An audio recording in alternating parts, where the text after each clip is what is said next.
Hello everyone, क्या आप English बोलना चाहते हैं? बिना डरे तो शुरुआत करें इन छोटी छोटी लाइन से।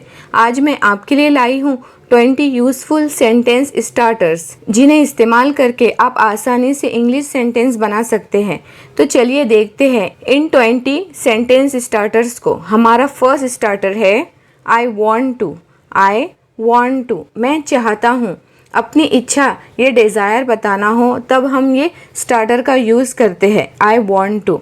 जैसे मैं इंग्लिश सीखना चाहता हूँ, मैं इंग्लिश सीखना चाहता हूँ। I want to learn English. I want to learn English. Second है I need to. I need to, मुझे करने की ज़रूरत है। जब कोई काम ज़रूरत बन जाए, बिना उसके काम नहीं चलेगा, तो हम आई नीड टू का यूज़ करते हैं। जैसे मुझे पढ़ना ज़रूरी है, मुझे पढ़ना ज़रूरी है। I need to study. I need to study. Next है I am going to. I am going to, मैं करने जा रहा हूँ। मैं करने जा रहा हूँ। I am going to. For example, मैं मार्केट जा रहा हूँ। मैं मार्केट जा रहा हूँ। I am going to the market. I am going to the market. Next है I have to. I have to, मुझे करना पड़ता है, मतलब मेरी कुछ करने की मजबूरी है जिसे मुझे करना ही पड़ता है। जैसे मुझे रोज़ जल्दी उठना पड़ता है। मुझे रोज़ जल्दी उठना पड़ता है। I have to wake up early every day. I have to wake up early every day. I like to. I like to, मुझे पसंद है। जब आपको किसी काम में इंटरेस्ट हो या कोई काम करते वक्त आप इंजॉय करते हो, तो हम आई लाइक टू का यूज़ करते हैं। जैसे मुझे हर दिन कुछ नया सीखना पसंद है। मुझे हर दिन कुछ नया सीखना पसंद है। I like to learn new things every day. I like to learn new things every day. Next है I love to. I love to, मुझे बहुत ज़्यादा पसंद है। जब आपको कोई चीज़ बहुत ज़्यादा पसंद होती है तो आप आई लव टू का यूज़ कर सकते हैं। जैसे मुझे डांस करना बहुत पसंद है। मुझे डांस करना बहुत पसंद है। I love to dance. I love to dance. Next है कैन आई। कैन आई, क्या मैं, जिसका मतलब होता है क्या मैं। जब हम किसी से इजाज़त मांगते हैं, किसी से पूछते हैं कि क्या मैं काम कर सकता हूँ या नहीं, तब हम कैन आई का स्ट्रक्चर यूज़ करते हैं। जैसे क्या मैं यहाँ बैठ सकता हूँ। क्या मैं यहाँ बैठ सकता हूँ। Can I sit here. Can I sit here. Next है कुड यू। कुड यू, जिसका मतलब होता है क्या आप या क्या तुम। ये एक पोलाइट वे है किसी से रिक्वेस्ट करने का। कुड यू के बाद भी वर्ब की फर्स्ट फॉर्म का ही यूज़ किया जाता है। फॉर एग्जाम्पल, क्या आप धीरे बोल सकते हैं। क्या आप धीरे बोल सकते हैं। Could you speak slowly. Could you speak slowly. I know. I know, मुझे पता है या मैं जानता हूँ। जैसे मैं उसे अच्छी तरह जानता हूँ। मैं उसे अच्छी तरह जानता हूँ। I know him very well. I know him very well.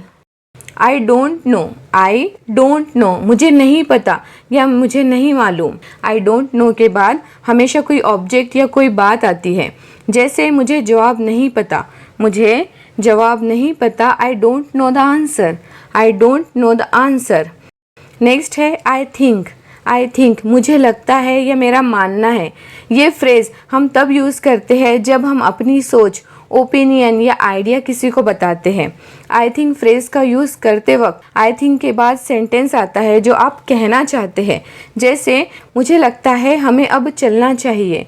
मुझे लगता है हमें अब चलना चाहिए। I think we should go now. I think we should go now. Next है I am trying to. I am trying to, मैं कोशिश कर रहा हूँ या मैं कुछ करने की कोशिश कर रहा हूँ। जैसे मैं इंग्लिश सीखने की कोशिश कर रहा हूँ। मैं इंग्लिश सीखने की कोशिश कर रहा हूँ। I am trying to learn English. I am trying to learn English.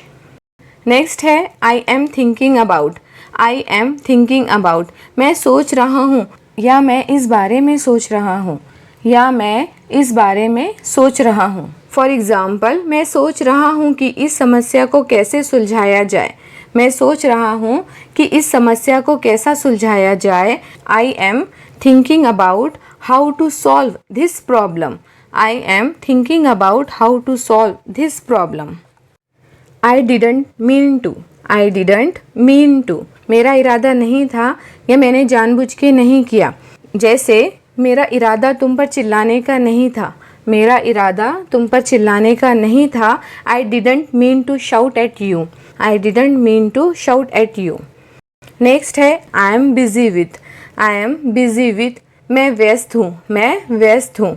For example, मैं अभी अपने परिवार के साथ व्यस्त हूँ, मैं अभी अपने परिवार के साथ व्यस्त हूँ। I am busy with my family right now, I am busy with my family right now. Next है I might need to, I might need to, हो सकता है मुझे करने की ज़रूरत पड़े। ये एक संभावना या चांस बताता है जब श्योर नहीं होते लेकिन लगता है कि ज़रूरत पड़ सकती है। जैसे मुझे आज जल्दी निकलना पड़ सकता है, मुझे आज जल्दी निकलना पड़ सकता है। I might need to leave early today, I might need to leave early today. Next है I could have, I could have, मैं कर सकता था लेकिन नहीं किया, कोई कारण की वजह से वो काम नहीं हो पाया या नहीं कर पाया। ये पास्ट के बारे में बताता है। जैसे मैं परीक्षा पास कर सकती थी, मैं परीक्षा पास कर सकती थी। I could have pass the exam, I could have pass the exam. Next है I am working on, I am working on, मैं इस पर काम कर रहा हूँ, मैं इस पर काम कर रहा हूँ। I am working on. जैसे मैं एक नए प्रोजेक्ट पर काम कर रहा हूँ, मैं एक नए प्रोजेक्ट पर काम कर रहा हूँ। I am working on a new project, I am working on a new project. I am interested इन, मुझे इसमें दिलचस्पी है, आई एम इंटरेस्टेड इन, मुझे इसमें दिलचस्पी है। जैसे मुझे ट्रैवल करने में दिलचस्पी है, मतलब मुझे ट्रैवल करने में मज़ा आता है, मुझे ट्रैवल करने में दिलचस्पी है। I am interested in travelling, I am interested in travelling.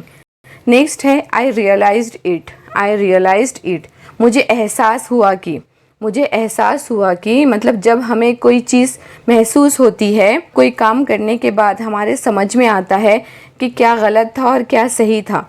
जैसे मुझे एहसास हुआ कि गलती मेरी थी, मुझे एहसास हुआ कि गलती मेरी थी। I realised it was my mistake, I realised it was my mistake. So friends, in sentence starters को अपने डेली कन्वर्सेशन में यूज़ करें और कॉन्फिडेंटली इंग्लिश बोलें। मिलते हैं नेक्स्ट वीडियो में, तब तक कीप लर्निंग।